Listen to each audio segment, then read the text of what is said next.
একটু কল্পনা করুন, আপনার হাতে আজ 1,00,000 টাকা আছে। দুইটা অপশন: 1, টাকা রেখে দিলেন, 2, টাকা কাজে লাগালেন। প্রথমটায় কি হয়? মানসিক শান্তি আসে, সাময়িক, কিন্তু টাকা বাড়ে না। দ্বিতীয়টায় কি হয়? ভয় লাগে, কিন্তু ভবিষ্যৎ তৈরি হয়। এখানেই পার্থক্য। টাকা নিজে নিজে কাজ করে না, টাকাকে শেখাতে হয়। এই একটা কথা যেদিন বুঝবেন, সেদিন থেকে আপনি আর আগের মানুষ থাকবেন না। ধনীরা টাকা কাজে লাগানোর আগে নিজেকে 3টা প্রশ্ন করে।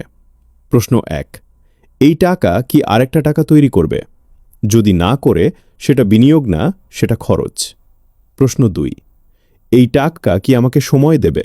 মানে আপনি না থাকলেও, আপনি ঘুমালেও কি আপনার আয় হবে? প্রশ্ন 3, এই টাকা কি ভবিষ্যতে বড় হবে?